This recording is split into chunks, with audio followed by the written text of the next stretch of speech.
नमस्कार। आप सभी का एक बार पुनः स्वागत है।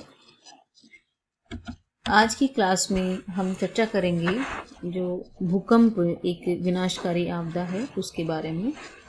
इस स्लाइड को देखकर हमें भूकंप के द्वारा होने वाले विनाश का एक झलक देखने को मिल रही है। इसके जब भूकंप आता है तब तक अनेक लोग मौत के मुंह में चले जाते हैं। धन संपत्ति का भी खूब मेजर हानि होती है। भूकंप क्या है? भूकंप जो अपना धरातल है उसमें हमें कंपन महसूस होता है तो उसे हम भूकंप कहते हैं। जो भूकंप भूमि में कंपन और गति होती है वो इस पृथ्वी की पपड़ी से क्रस्ट से होकर के गुजरने वाली जो लहरें होती हैं, भूकंपीय लहरें, उनके द्वारा होती है। इसमें पृथ्वी हिलने लगती है, भूमि आगे पीछे होने लग जाती है और इसका वास्तव में पृथ्वी के अंदर होने वाली जो भी कोई घटना होती है और उसकी वजह से धरातल में अचानक कंपन उत्पन्न होता है तो उसे हम भूकंप की संज्ञा देते हैं। ऐसा आपने लगभग हफ्ता भर पहले सुबह सुबह जालोर में 7 बजे महसूस किया होगा। न्यूज़पेपर में भी आया था, मैंने महसूस भी किया था।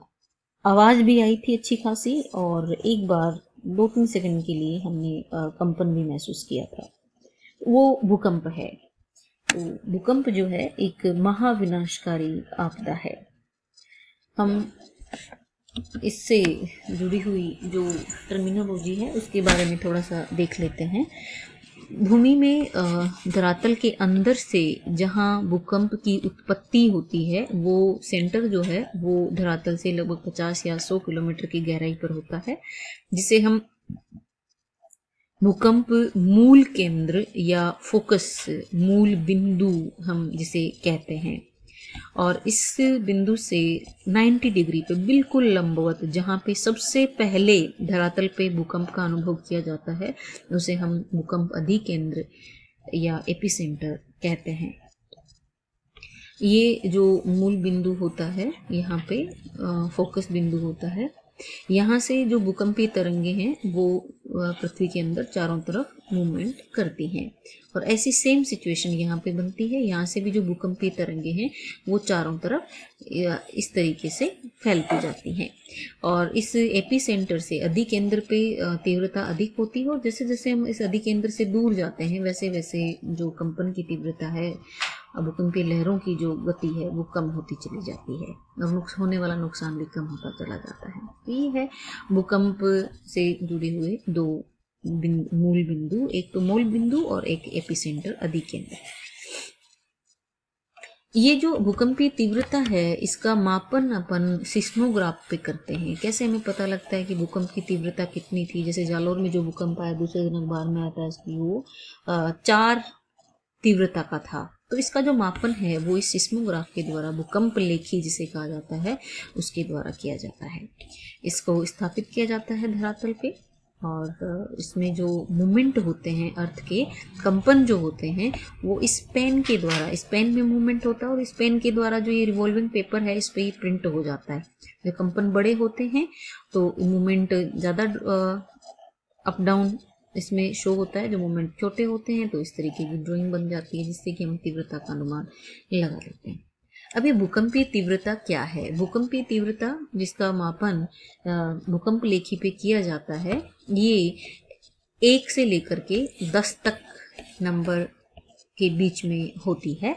इसमें जो 2 तक की जो तीव्रता होती है, 1 से लेकर के 2 तक की, उसका अनुभव जो है वो मनुष्य के द्वारा नहीं किया जाता है, नहीं पता लगता है।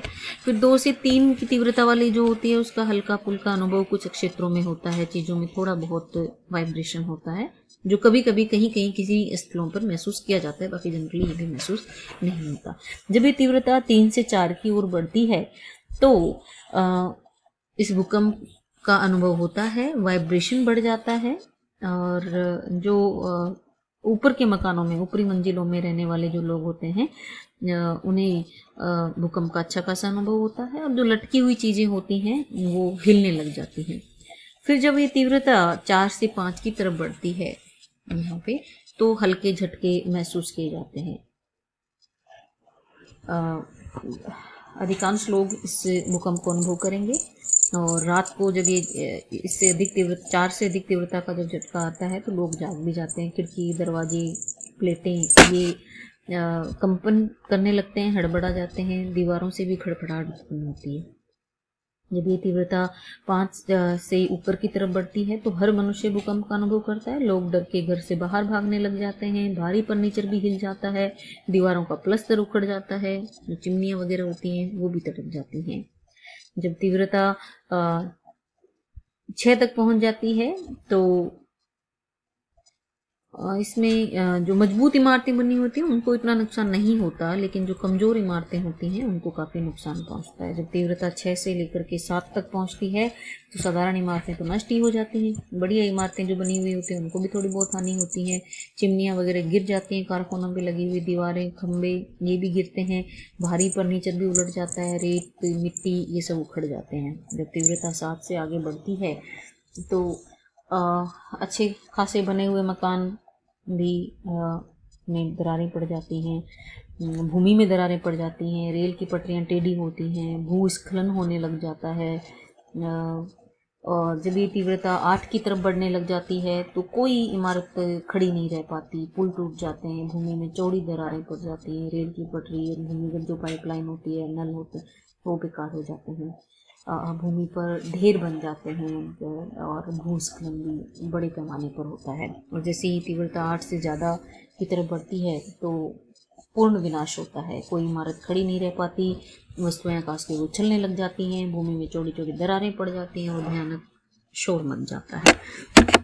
तो ये है भूकंप की तीव्रता। एक भूकंप की गहनता का भी मापन किया जाता है, वो मर्केली पैमाने पे किया जाता है, और वो उसके विनाश पर आधारित है, उसके द्वारा जो विनाश होगा उस पर आधारित है कि कितना उससे विनाश हुआ है, उस पे है। ये एक गुणात्मक मापन है, परिमाणात्मक नहीं है। रिक्टर पैमाने पे हम भूकंप की तीव्रता का परिमाण मापते हैं, और जो मर्केटर पैमाना है उस पे उसके द्वारा कितना विनाश हुआ, मानव को कितनी हानि हुई है उसका मापन किया जाता है।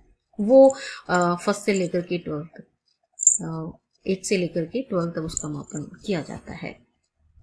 अब हम चर्चा कर लेते हैं कि भूकंप के आने के कारण क्या होते हैं।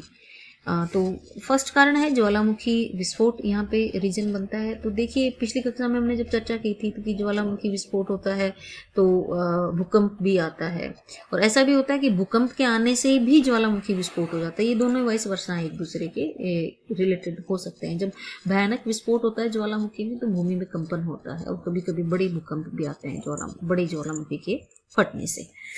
दूसरा कारण है इसका भ्रंश। आंतरिक शक्तियों के कारण भूपटल में किसी भाग में अगर संपीड़न हो रहा है तो दूसरे भाग में तनाव आता है, और जब तनाव आता है तो भ्रंशन की क्रिया होती है, और ये जो फॉल्ट लाइन होती है, भ्रंश रेखा, इसके द्वारा चट्टानों का विस्थापन हो जाता है और फिर भूकंप आता है। इस चित्र में आप देख पा रहे हैं ये भूकंप से पहले की स्थिति है, और यहाँ पे भ्रंश उत्पन्न हुआ और उसके बाद की स्थिति ये है। तो काफ़ी बड़ी मात्रा में इसकी वजह से भूकंप आते हैं। 1906 में कैलिफोर्निया में एक बहुत बड़ा विनाशकारी भूकंप आया था। इसके अलावा 1950 में असम का जो भूकंप था, 1934 में बिहार का भूकंप, और एक सबसे अच्छा एग्जाम्पल जो रिसेंटली हुआ भुज का जो भूकंप था गुजरात में, वो भी इस भ्रंश की क्रिया के द्वारा ही हुआ था। उसमें भी प्लेट्स जो थी वो एक दूसरे के साथ में खिसक गई थी और बड़ा भारी मात्रा में विनाश हुआ था गुजरात में। एक पूरा जो शहर है वो नष्ट हो गया था। इस प्लेट विवर्तन की, और इसमें भी प्लेट विवर्तन में क्या है कि प्लेट्स जो होती हैं, आप फर्स्ट ईयर में पढ़ के आए हैं ये चीज़ें, वो एक दूसरे के साथ में निरंतर विभिन्न दिशाओं में गति करती रहती हैं, जिससे महाद्वीपीय विस्थापन, भूकंप, ज्वालामुखी, पर्वत निर्माण, ये सब घटनाएं होती रहती हैं। और जब ये प्लेटें एक दूसरे से के पास में आती हैं तो जनरली भूकंप आते रहते हैं। मानवीय कारण भी हैं। जैसे किसी जलाशय पे बहुत बड़े बांध का निर्माण कर दिया जाए, इसका एक बेटर एग्जाम्पल अपने भारत में देखने को मिला था। 1963 या 65 में महाराष्ट्र के कोयना में भूकंप आया था, तो उसका मेन कारण माना गया था जो कोयना बांध बनाया गया था, वहाँ पे इतनी भारी मात्रा में जनराशि इकट्ठी हो गई थी जिसकी वजह से और भूमि को बैलेंस करने के लिए और वहाँ पे भूकंप आया था। आप सब जानते हैं कि जो पृथ्वी अपनी वो समस्थिति में रहने का प्रयास करती है, तो समस्थिति बनाए रखने के लिए वहाँ पे काफ़ी भारी मात्रा में भूकंप आया था।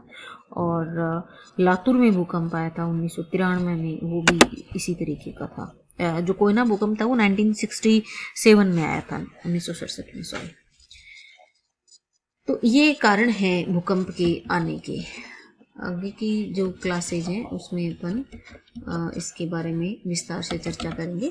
एक थोड़ा सा ये देख लीजिए, ये 3 तरीके की वेव्स होती हैं जो भूकंप आता है। तो एक होती हैं प्राइमरी वेव्स, प्राथमिक, ये आप फर्स्ट ईयर में पढ़ चुके हैं, तो ज़्यादा विस्तार से हम इनके बारे में यहाँ पे जानेंगे नहीं। हमारा यहाँ पे संदर्भ जो है भूकंप का एक आपदा के रूप में अध्ययन करना है पर्यावरण भूगोल में, लेकिन फिर भी थोड़ा चर्चा कर लेते हैं। ये प्राइमरी वेव्स हैं जो इस तरीके से मूव करती हैं। ये सेकेंडरी वेव्स हैं, इनमें मूवमेंट जो होता है वो इस तरीके से होता है। और ये धरातलीय वेव्स हैं जो सिर्फ धरातल पे महसूस की जाती हैं, पृथ्वी के अंदर नहीं की जाती। तो सबसे पहले प्राइमरी वेव्स देख लेते हैं। ये जो प्राथमिक जो भूकंपीय तरंगे हैं, ये सबसे पहले सिस्मोग्राफ पे देखी जाती हैं और सबसे पहले प्लॉट होती हैं। जो मैक्सिमम स्पीड है इनकी वो 14 किलोमीटर प्रति सेकंड, और एवरेज स्पीड जो है वो 8 किलोमीटर प्रति सेकंड होती है। और ये ध्वनि तरंगों की तरह व्यवहार करती हैं और ये सॉलिड और लिक्विड दोनों में ही रन कर सकती हैं। और ये कॉनकेव पथ पे विचरण करती हैं। दूसरी वेव्स हैं सेकेंडरी वेव्स, ये इनकी पी वेव्स की तुलना में ये थोड़ी स्लो होती हैं, इनकी स्पीड कम होती है। ये जो प्रकाश की किरणें होती हैं उनकी तरीके से व्यवहार करती हैं। और ट्रांसवर्स, जिस दिशा में ये मूव कर रही है, जैसे इनकी जो मूवमेंट है वो इस दिशा में हो रहा है, गति इस दिशा में कर रही है, तो इनके अंदर जो मूवमेंट होता है वो अप डाउन इस तरीके से होता है, ट्रांसवर्स होता है। और ये सॉलिड जो चीजें होती हैं उनसे होकर के ट्रेवल नहीं कर सकती हैं। दूसरा है ये सरफेस वेव्स हैं, धरातलीय तरंगे, ये इनसे ही सबसे ज्यादा हानि होती है। ये सिर्फ और सिर्फ सॉलिड से प्रवाहित हो सकती हैं, लिक्विड से नहीं। जो एस वेव्स होती हैं वो सॉलिड से प्रवाहित हो सकती हैं, लिक्विड से नहीं हो सकती हैं। गैस और liquids will not transmit S waves because they do not रिबिट elastically their original shape. तो एस वेव्स जो होती हैं वो सिर्फ सॉलिड जो सरफेस होती है उसी से होकर के ट्रेवल कर सकती हैं, लिक्विड से नहीं करती हैं। तो ये बड़े काम की चीज है। आपने जब ये आप पैटर्न देखिए, ये एपिसेंटर है, यहाँ से सेकेंडरी वेव्स निकल रही हैं, तो इनका पैटर्न जो है वो इस तरीके से होता है। और 103 डिग्री से लेकर के इधर यहाँ तक ये शो ही नहीं होती हैं, छाया क्षेत्र बोला जाता है इन्हें, इन तरंगों के लिए यहाँ पे शो नहीं होती, क्योंकि ये माना गया है कि पृथ्वी के कोर में जो चट्टानें हैं वो लिक्विड फॉर्म में है, तो उनसे होकर के ये तरंगे नहीं गुजर पाती और ये इसका छाया क्षेत्र बनता है। जबकि प्राइमरी वेव्स जो होती हैं वो सॉलिड और लिक्विड दोनों से विचरण कर सकती हैं, तो इसमें जो शेडो है वो छोटा बनता है प्राइमरी वेव्स के लिए, 103 से लेकर के 150 तक।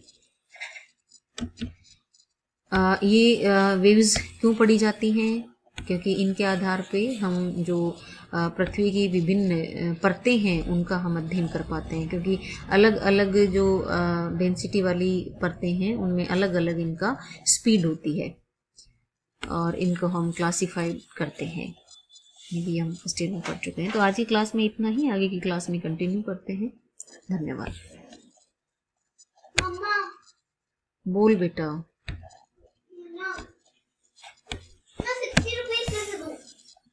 बेटा आप रुक नहीं सकती एक सेकंड?